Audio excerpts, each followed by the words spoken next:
Welcome everyone.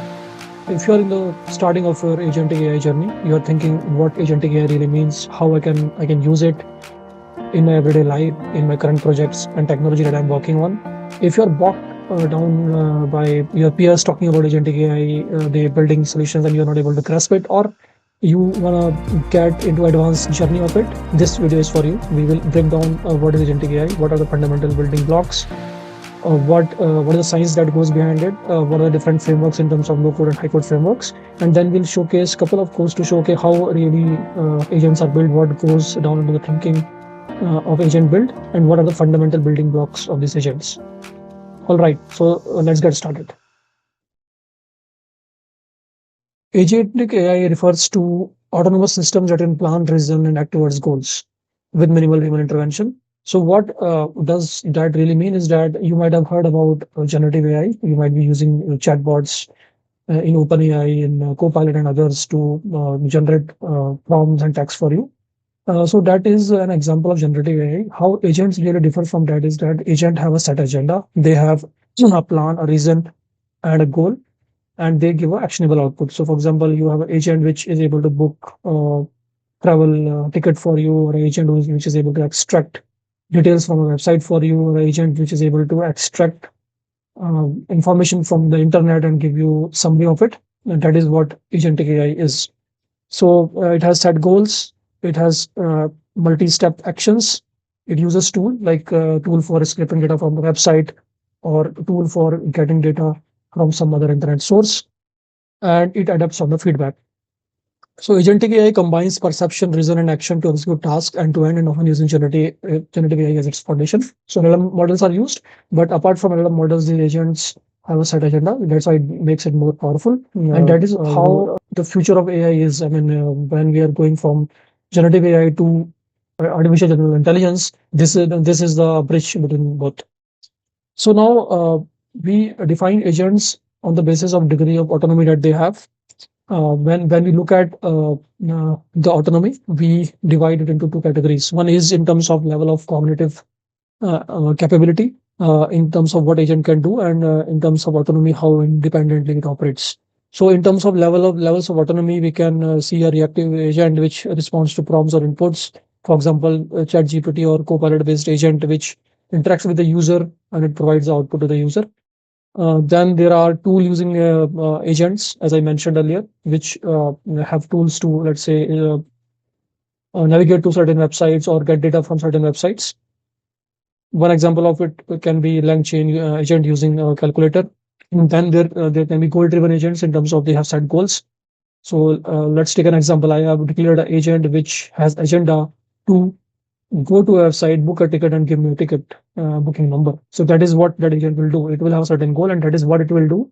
It if there are certain errors or certain exceptions on the way, it will evolve, and then it will then execute the say required action. Then we have the multi-agent, where we have a master agent kind of a master, and the reporter agent kind of mechanism, where we have a master agent which sees task of individual agent, delegates task, coordinates task, and then we have self-improving or the feedback based agents. Now in terms of autonomy, we can have human in the loop, where agent acts only when prompted, requires human approval or decisions. It is reactive, no independent planning, user drives the workflow. GitHub Copilot, Microsoft Copilot, Google Duet AI, Amazon Q, AWS, GCP Duet AI. These are some of the examples. Semi-autonomous agent can use tools, API, but it still depends upon the human guidance. Then we have autonomous single agent, which plans and executes its task. A user tells it in the beginning, okay, this is what I want, and that is what the agent does. It goes, it fetches results for the user. Then we have fully autonomous agents. Fully autonomous agents are those where we have multi-agents. They interact with each other. They have the final goal in mind, and there is very minimum or no human in the loop mechanism built. And then we have adaptive autonomous agents, which learns from the feedback, memory, or the reinforcement, and they are autonomous. So in terms of benefits, what agentic AI has done here especially is it has done a revolution in terms of how or what agents can do, or what generative AI could have done. So with generative AI, people were able to get creative ideas, creative thoughts. With agentic AI, now we are able to take actions and do certain things at a level which only humans were able to do. So let's think about a website where somebody has to book a ticket. So let's say you book a ticket, you have a certain rule in mind, you do it. But a lot of times that doesn't happen. Website is down or ticket price have surged up or the URL have changed. So what do? You go back, you search, and you do it again. That is what agents can do now, and that is what has been a game changer. So in terms of efficiency, scalability, adaptability, and specialization, these agents are making a lot of impact. In the application, we have customer support agents where autonomous chat agent can interact with human users to give them queries, answers, and then also resolve certain actions, and then certain take certain actions in terms of giving the feedbacks, given the royalty points, or given the refund if it is allowed to do so. Content creation. So a lot of agents can be there which are trained good enough. They can periodically post updates on behalf of users. DevOps. So certain agents which can do DevOps in terms of code reviews and CI/CD kind of pipelines, education content creation, or certain agents working as tutors, helping learners to learn while getting feedback from them and then curating the courses for them, and enterprise automation, obviously. So with RPA, we have seen a lot of bots which are there in the market. And now with agent, what they do is they add one more layer of autonomy. So where RPA was able to do certain rule-based tasks, now these agents can do tasks which are more autonomous. So categories of agentic AI. So we have high code agentic AI frameworks. We have Creo AI, which has multi-agent orchestration with rules, tasks, and memory. LangGraph, graph-based agent workflows with stateful execution. Autogen agent collaboration framework for complex tasks, which is from Microsoft. And then we have MetaGPT, team-based agent architecture for software engineering. Open agents from OpenAI. Experimental agent framework with tool access. Semantic kernel again from Microsoft. This is a very production-ready kind of agentic framework. With memory and planning, and haystack agents and focus agent orchestration for search and retrieval. In terms of low or no code agentic platforms, we have Copilot Microsoft, which is for the working professionals. It has been quite a game changer. It is able to do a lot of things. It is able to generate PPTs and give answers to the users. So help them a lot of repetitive as well as high-end tasks. Google Duet AI is integrated into workplace for writing, coding, analysis. Amazon Q, enterprise assistant for AWS services and business tasks. Vertex AI agent builder, GCP, drag and drop agent creation with tool integration. Adapt ACT1 UI-based agent that controls software via screen actions. Reka agentic interface for multiple tasks. Lemony, U.com. So I mean, there are a lot of these no-code platforms are there, and they keep growing. But there are some major ones which I will recommend in terms of Copilot. Google definitely it is growing now exponentially in terms of capabilities that it has with a lot of other tools. So in my other videos, you can see some of those tools and how you can use those. For example, Whisk or Notebook LM and others. And similarly for AWS and other major cloud platforms, they have quite a good low-code kind of agentic platforms. Now, cloud native, so these are interlinked in terms of low code, no code, and the cloud. So if you are a working professional working with some of the corporate. So either of these, one of these three will be there. So either you will be in Azure, AWS, or GCP. In Azure, you can use Semantic Kernel, Copilot, Autogen, or Azure AI Foundry. AWS, you have Bedrock agents and Amazon Q. And GCP, you have Vertex AI Agent Builder and Duet AI. These platforms offer scalable infrastructure, tool integration, and enterprise-grade security for deploying agentic AI in production. Similarly, the takeaways for this till now can be that agentic AI is autonomy plus adaptability. So with generative AI, we were able to get creative. We were able to generate a lot of contents using, including audios, videos, texts, images, and other in terms of PPTs and code. With agents, what has happened is that we can work on top of it. We can have agents do certain actionable outputs. So they can take that data and do certain actions which earlier were possible only for humans. So in certain corporate setups, in certain individual setup, where you want to automate certain tasks, so these agents can be quite a game changer. So now, when you talk about agent, the second question that should come to your mind is autonomy. So how autonomy works is we have human in the loop co-pilots, fully autonomous multi-agent ecosystems. Frameworks range from low-code productivity co-pilots, Duet AI, Amazon Q to high-code orchestration frameworks like Creo AI, LangGraph, Autogen. Cloud providers, Azure, AWS, GCP are embedding agentic AI into their ecosystems for enterprise adoption. So I would recommend you to, when you're starting your agentic AI journey, learn these basics and then get into any one of the cloud platform. So it will allow you enough services, AI services there to learn and then practically use applied AI to make a change in your current projects. All right. Now let's dig down into a couple of use cases where you can see, okay, how these agents are built, what thought process goes on behind building agents, what it really means. So the first one is on the market research on emerging markets using Creo AI. The goal of this agent is to automate market research on emerging economies and producing a structured outlook report. The architecture of the Creo AI is that first we have to think, I want to do this certain task. What in what fundamental units I can divide or break it down into. Let's say if I have to do research, so obviously I'll need a research person who will do the research. Then I will have somebody who can take that research data, analyze it, then somebody will be there who will be working on the presenting or the writing part of it to put it in a presentable PPT or some sort of a format.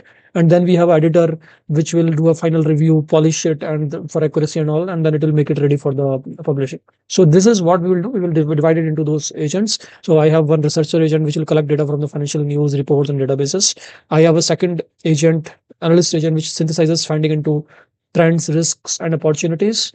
Writer agent which drops a human readable report, and then I have a writer agent which polishes, does a final review for clarity and accuracy. So tasks, another agent, second point is their task, what exactly they need to do. So we have to get to that level of detail. In terms of task, I ask my research agent to gather macroeconomic indicators like GDP growth, inflation, foreign direct investments. I identify from my analyst agent the sectoral opportunities, tech, energy, manufacturing.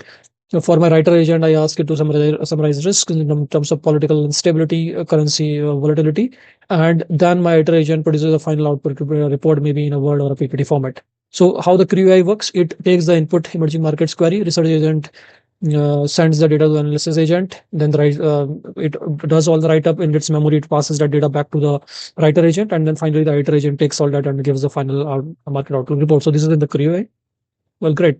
Now the second is in the use case in the scraping of search results from Google. So let's say I ask somebody to do some research and give me a report from the internet. I mean, every day. So this is one of the use case for me using LangGraph, which is one of the other agentic high code kind of agentic framework. It builds an so it builds an agentic workflow that queries Google, scrapes results, and summarizes insights. The architecture is simple. In terms of LangGraph, it has a little bit of different kind of architecture. It works in so as the name says, graph. So graphs have nodes and edges. Node is where you do put your logic, and edge is where you transition from one node to other node. So let's say I have a search node which sends the search query to the Google Search API. I have a scraper node that extracts titles, snippets, and links using a tool. The summarizer node uses LLM to condense the results into key insights, and the storage node saves the structured data into JSON or DB. And the LangGraph flow for this looks like input query, search node, scraper node, summarizer node, storage node, and then the output. All right, so now let's see how does it look in the code itself. So I have given here the Python code as to how this will be declared in the Creo. I will first import the Creo AI, and from the Creo AI library, I'll be importing the agent task and Creo. And similarly for OpenAI, I'll be importing OpenAI. It will require this key. This I have kept it as a I have redacted some information, so it's not the accurate key. But just for the information sake, you can see okay, how it is declared. Then I define my agent. I have a researcher agent. I use the agent class. I define the role as a research. Goal I give it as gathering gathering emerging market data. Backstory of this is that it is an analyst, and then in the LLM I define okay, this is my LLM which is OpenAI.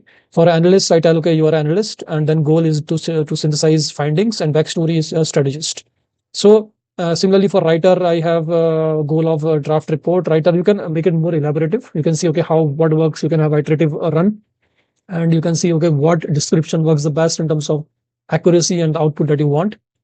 So we have declared these four agents, and you can clearly see as to how it differs from a normal ChatGPT based call. It here you are defining the roles, you are defining the goal and the backstory as well as the LLM. So these agents are much more clear in terms of what they need to do.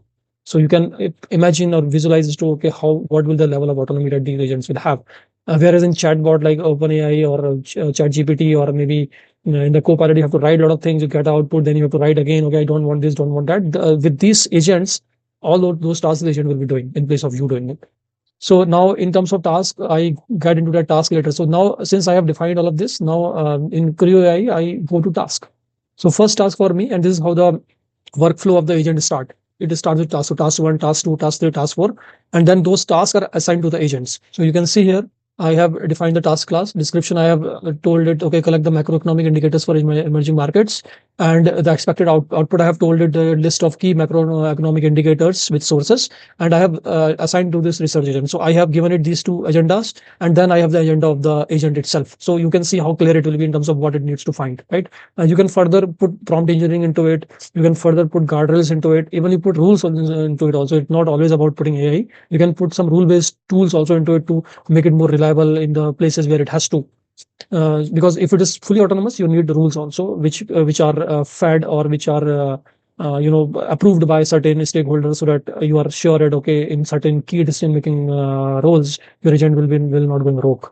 So different. Similarly, for task 2, I have this task defined in terms of analyze sectoral opportunities and risk, expected output as structured analysis of opportunities and risk by sector, and I have assigned this to the analyst agent. Similarly, for task 3, I'm asking it to draft a outlook report and draft a summarizing trends, risk, and opportunities. Similarly, for task 4, I'm asking it to edit report on clarity and flow, and I'm asking it to have a polished final report ready for presentation. And then at last, I assemble my crew. So it's all crew. I mean, I have tasks, I have agent, I have their agendas and all. So what I do is I call my crew class. I define the agent in terms of these are my agent, and then I define tasks. So these tasks will be taken up in the order that I have mentioned. And then the crew will be kick off, and you will be able to see, okay, what is happening for each of the agent here in a real time. Similarly, for a Lang graph, also it's a different framework, but let me show you how it works.